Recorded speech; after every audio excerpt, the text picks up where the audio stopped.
Hello दोस्तों। आज हम लोग बरहवीं का हिंदी का पाठ एक कड़बक जो हम लोग खत्म कर चुके हैं। अगर आप वो वीडियो नहीं देखे होंगे जिसमें उनका परिचय बताया गया है और कड़बक का पूरा अर्थ बताया गया है। कड़बक दो खंड में बटा था, कड़बक एक और कड़बक दो। दोनों का अर्थ बहुत ही विस्तृत रूप से बताए हैं और जो व्यक्ति पूरा वीडियो देख लिया होगा निश्चित ही वो वीडियो खत्म होते ही पूरा आसानी से समझ चुका होगा। एक बात जो कभी भुला नहीं सकता है वैसे समझाए हम। उनका जो मलिक मोहम्मद जैसी का जो कड़बक है उसका हम लोग सब्जेक्टिव प्रश्न देखेंगे। सब्जेक्टिव यानी कहने का मतलब जो बुक में क्वेश्चन दिया गया है, टोटल 9 क्वेश्चन दिए गए हैं, उन सबको देखेंगे और ये हम इतना अच्छा से देखेंगे कि मत कहिए। हाँ, अगर जब तक आप नहीं देखे होंगे वो वीडियो यानी अर्थ नहीं समझे होंगे तब तक ये नहीं समझ सकता है। अगर आप देखना चाहते हैं तो यहाँ पे आई आइकन पर जो वीडियो का लिंक दिया गया उसको देख लीजिए पूरा, या इस वीडियो के डिस्क्रिप्शन में यह लिंक में दिया गया है उसको आप जा करके पूरा देख लीजिए, तब जाकर ये समझ में आएगा। चलिए देखते हैं पहला क्वेश्चन क्या कर रहा है बाबू। कवि ने अपनी एक आंख की तुलना दर्पण से क्यों की है? तो कवि कहते हैं, थोड़ा ध्यान पर सुनिएगा बाबू। एक होता है बहुत बढ़ा चढ़ा लिखना और याद रखिए कभी भी एग्जाम में अपने शब्दों में लिखना चाहिए। अगर आप ध्यान से सुनिएगा ना तो सभी क्वेश्चन आसानी से याद हो जाएगा। तो देखिए पहले लिखेंगे दर्पण के बारे में, बहुत ही स्वच्छ और निर्मल होता है जो किसी के दोष को या अच्छाई को कभी नहीं छिपाता है। ठीक उसी प्रकार वो कहते हैं कि मेरा आंख जो है ना वो दोष को और अच्छाई को कभी छिपाता नहीं है, जो जैसा होता है उसको हम बता देते हैं। एक शब्द में बोले तो दर्पण क्या होता है, बहुत ही स्वच्छ और निर्मल होता है जो सभी के दोष को और गुण को आसानी से दिखा देता है, छिपाता नहीं है, झूठ नहीं बोलता है। इसलिए उन्होंने एक आंख की तुलना दर्पण से की है। अगर ये समझ में नहीं आएगा तो दोबारा एक बार बैक करके देख लीजिएगा और जितना आप अपने शब्दों में लिखेंगे उतना ही बेहतर होगा। दूसरा क्वेश्चन है बाबू, पहले कड़बक में कलंक, ध्यान समझिएगा, कलंक, कांच और कंचन से क्या तात्पर्य है? तो सबसे पहले पहले कड़बक में कलंक, कंचन और किसका, कांच के बारे में बताना है। तो देखिए कलंक लिख कर दे दीजिएगा। तो कलंक में क्या लिखेगा कि कभी मलिक मोहम्मद जैसी कहते हैं कि किसी व्यक्ति में जब तक कलंक नहीं होता है ना, यानी दोष नहीं होता है, तब तक वो महान व्यक्ति नहीं बनता है, आगे नहीं जा सकता है। जैसे अगर बस इतने लिख सकते हैं पहले, अगर और बढ़ा के अगर लिखना चाहते हैं जैसे लिख सकते हैं, जैसे चंद्रमा में दाग है फिर भी वो पूरे विश्व को क्या करता है, प्रकाशमय करता है, उजागर करता है। दूसरा दूसरा देख सकते हैं, आम में जब तक डाभ नहीं लगता है, चोप नहीं लगता है, यानी आम जब तक वो फटता नहीं है, काला धब्बा नहीं लगता है, तब तक वो पकता नहीं है। तीसरा और लिख सकते हैं कि जब समुद्र का पानी बहुत खारा है इसलिए तो अपार है। इस वो कहना चाह रहे हैं कि मेरा एक आंख नहीं है ना, तो हम वो कलंक के बारे में मैंने कलंकित नहीं है, हम अपने आप को बहुत अच्छा मानना चाहते हैं।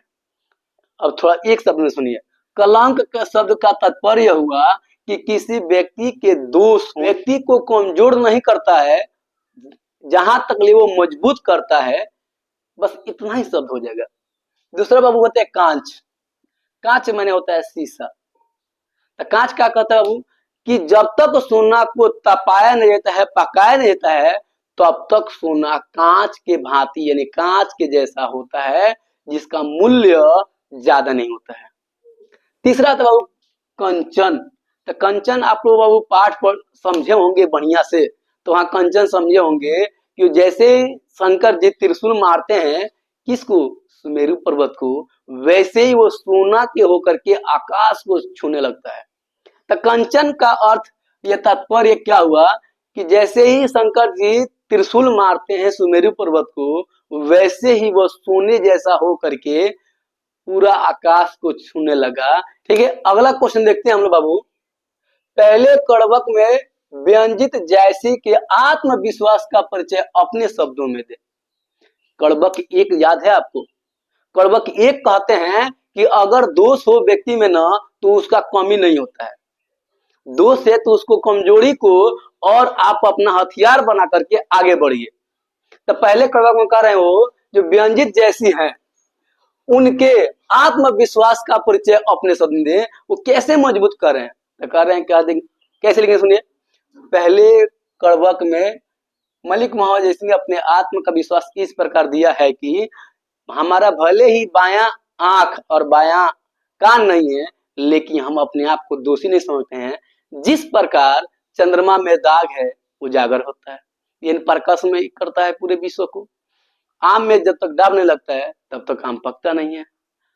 समुद्र का पानी खारा है तभी तो अपार है। बस यही आत्मविश्वास दो चार शब्द लिख लीजिएगा कि हमारा जो दोष है, आंख नहीं है, कान नहीं है, तब उससे हम घबराए नहीं है, वो कमी नहीं मेरा मजबूती है। बस यही आत्मविश्वास बताते हैं। क्वेश्चन नंबर 4 देखिए, कवि ने किस रूप में स्वयं को याद रखे जाने की इच्छा व्यक्त की है। दूसरा शब्द देखिएगा, उनकी इस इच्छा का मर्म बताइए। मर्म यानी इच्छा का मर्म बताइए, मैं उद्देश्य बताइए कि उनकी इच्छा क्यों है। तो कवि ने अपना इच्छा क्यों व्यक्त की है जी, याद रखे जाने की, ताकि हमको जब बाद में जब ये कविता लिखे है ना, पद्मावत जो कहानी लिखे हैं उससे ये कविता लिए हैं कड़बक। तो कहते हैं कि जब तक कोई व्यक्ति कार्य नहीं करता है, अच्छा गुण नहीं प्राप्त करता है, तब तक वो दुनिया उसको याद नहीं करती है। तो कहते हैं कि ये कविता इसलिए लिखे हैं ताकि दो बोल जरूर बोले हमारे बारे में और हमको याद जरूर करे। समझ में आया बाबू। कवि ने किस रूप में, तो कहते हैं हमारे कीर्ति के रूप में, कीर्ति माने किए गए कार्य, या कवि के रूप में स्वयं को याद रखे जाने की इच्छा व्यक्त की है। किसके रूप में, कवि के रूप में लिखिए या कीर्ति के रूप में लिखिएगा, माने किए हुए काम के रूप में। बस उनकी इस इच्छा का मर्म बताइए, आखिर इच्छा क्यों करते हैं। तो लिखिएगा, इस इच्छा का मर्म यह है कि इस दुनिया में यश को कोई न बेच सकता है न कोई खरीद सकता है। यानी इस दुनिया से जाने के बाद कोई भी व्यक्ति या रहने के पहले कोई भी व्यक्ति न यश को खरीद सकता है न बेच सकता है। थोड़ा सा और कहानी बताते हैं, बस इतना ही लिखना था कि यश कहने का मतलब आप अच्छाई को कोई न खरीद सकता है न कोई बेच सकता है, इसलिए यह इच्छा रखे थे कि हमको याद करें। अब हम लोग प्रश्न 5 देखते हैं। भाव स्पष्ट करें। भाव स्पष्ट करें, व्याख्या करें, इसका चर्चा करें, अर्थ बताएं। इस प्रकार के सभी क्वेश्चन लगभग सेम होता है। देखिए किसका भाव स्पष्ट करना है या अर्थ बताना है। जो लही अम्बई डाब न होई तो लही सुगंध बसाई न सोई। तो सबसे पहले क्या लिखेंगे सुनिए, यह पंक्ति मलिक मोहम्मद जैसी तरह रचित कड़बक पाठ 1 से लिया गया है, और ये तो एक याद है तो कड़बक पाठ से लिया गया है।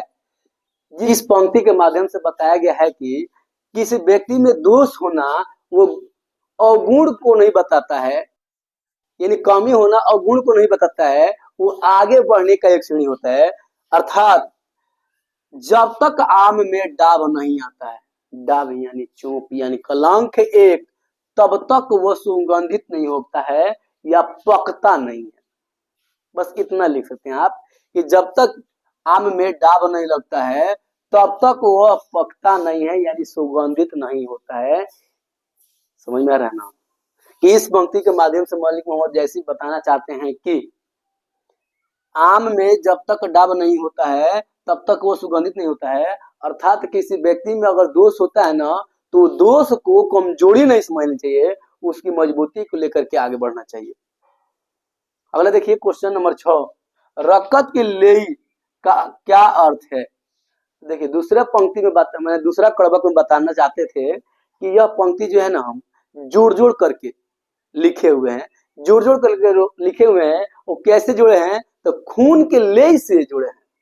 खून का ये कहने का मतलब जो गोद होता है किसी वस्तु को चिपकाने के लिए, जोड़ने के लिए होता है, उसी तरह से ये पंक्ति को, मैंने कविता को पूरा कड़बक 2 की बात कर रहे थे कि हम खून के लेई से जोड़ जोड़ का हम बताए हैं या लिखे हैं। फिर से एक बार समझ लीजिए, रकत के लेई का अर्थ क्या है। रकत के लेई का अर्थ यह है कि मलिक मोहम्मद जैसी इस कविता को खून से जोड़ करके लिखे हुए हैं, यानी खून का उपयोग ले के रूप में करके लिखे हुए हैं, यानी बहुत ही मेहनत करके, बहुत ही दुख काट के लिखे हुए हैं। क्वेश्चन नंबर 7 देखिए, मलिक मोहम्मद जैसी यही कवि जोड़ी सुनावा। देखिए, मोहम्मद यही कवि जोड़ी सुनावा, ये मोहम्मद का मतलब होता है, या मोहम्मद का मतलब कि मलिक मोहम्मद जैसी, मोहम्मद यही कवि जोड़ी सुनावा। यहाँ कवि जोड़ी शब्द का प्रयोग किस अर्थ में किया है? तो पहले सबसे पहले इसका अर्थ देखिए, समझ लीजिए। मोहम्मद यही कवि जोड़ी सुनावा कहने का मतलब ये कविता वो जोड़ जोड़ के सुनाए हैं, लिखे हैं। तो जोड़ी शब्द का मतलब क्या होता है जी? जोड़ कर हो गई एक शब्द में। यहाँ कवि ने जोड़ी शब्द का प्रयोग किस अर्थ में किया है? तो जोड़ने के अर्थ में किया है। इस शब्द में जोड़ने के अर्थ में। प्रश्न 8 देखिए, दूसरे कर्वक का भाव सौंदर्य स्पष्ट करें। अब देखिए, दूसरा कर्वक जो व्यक्ति ध्यान से सुना होगा उसमें हम बताएं बाबू कि एक पद्मावत कहानी था, उसमें अलाउद्दीन था, रतन सेन थे, पद्मावती थी, सुगा था जो बहुत चालाक था, रघुवीर सिंह थे या राघव थे, उन सभी के बारे में बताए थे। तो दूसरे कर्वक का अर्थ या भाव सौंदर्य स्पष्ट करने के लिए सबसे पहले लिखेंगे कि यह जो पंक्ति है पूरा का बात कर रहे हैं, एक पंक्ति नहीं, जैसे इसमें एगो था, पूरा पंक्ति की बात कर रहे हैं। यह पंक्ति मलिक मोहम्मद जैसी द्वारा कर्वक पाठ में से लिया गया है। इसमें यह बताते हैं कि दुनिया में चाहे कितना भी तांडव कर लीजिए, तांडव समझते हैं ना, कि चाहे कितना भी अत्याचारी कर लीजिए, आपको जाना है तो जाना है, इसलिए अच्छे कर्म करके जाइए। तो देखिए उनका अर्थ क्या है या उसका सौंदर्य स्पष्ट क्या है, तो वो बताते हैं कि पद्मावती की कहानी से कि जो पद्मावती में राजा रतन सेन थे वो भी नहीं रहे, सुगा जो बहुत चालाक था वो भी नहीं रहे, अलाउद्दीन खिलजी जो बहुत ही करूर, मैंने करूर कहने का मतलब बहुत ही क्रूर व्यक्ति था, वो भी नहीं रहा, पद्मावती नहीं रही, सिर्फ रही क्या रही? तो उनका कहानी रहा। इसलिए अच्छे कर्म कीजिए, अपने कीर्ति से यश कीजिए। यश कहने का मतलब उजागर कीजिए अपना नाम, यश कमाइए, क्योंकि यश को ना कोई व्यक्ति खरीद सकता है और ना कोई बेच सकता है, इसका कोई मोल नहीं है। इसलिए इस कविता को जो भी व्यक्ति पढ़ेगा हमारे बारे में 2 बोल जरूर बोलेगा। तो देखिए ये वाला क्वेश्चन जो है ना आपको 8 नंबर, तो अपने मन से थोड़ा लिखना पड़ेगा, पूरा कर्वक 2 का पूरा लिखना है। कर्वक 2 खंड में था, कर्वक 1 और कर्वक 2, तो दूसरे कर्वक का पूरा अर्थ लिख देना है, वही भाव सौंदर्य स्पष्ट हो जाएगा। व्याख्या करें, यानी क्वेश्चन नंबर जिस प्रकार 5 था भाव स्पष्ट करें, अब कर रहा है व्याख्या करें। कभी कहेगा सारांश लिखें, कभी कहेगा अर्थ लिखें, तो ये थोड़ा समझिए व्याख्या क्या होगा। तो पहले लिखते हैं, पढ़िए बाबू लाइन। धनी सो पुरुष जस कीर्ति जासु, फूल मरे पर मरे न वासु। ये कहते हैं, पहले एक शब्द ऐसे लिखेंगे, शुरुआत में आपको बाहर बताएं कि यह पंक्ति मलिक मोहम्मद जैसी द्वारा रचित कर्वक दूसरा या 2 से लिया गया है। उसमें ये इस पंक्ति के माध्यम से वो बताना चाहते हैं कि यहाँ तक सब हर बार व्याख्या में से लिखाता है, इस पंक्ति के माध्यम से बताना चाहते हैं कि धन्य है पुरुष, पुरुष मतलब पुरुष, धन्य है व्यक्ति या पुरुष जिसका कीर्ति का जास होता है, यानी यश होता है। उनके किया गए काम से लोग याद करते हैं, बहुत ही उजागर हैं, महान व्यक्ति हैं, वो व्यक्ति बहुत ही धन्य है। धन्य वो पुरुष जो अपने कीर्ति से यश कमाते हैं। जिस प्रकार फूल मर जाता है लेकिन उसका सुगंध खत्म नहीं होता है।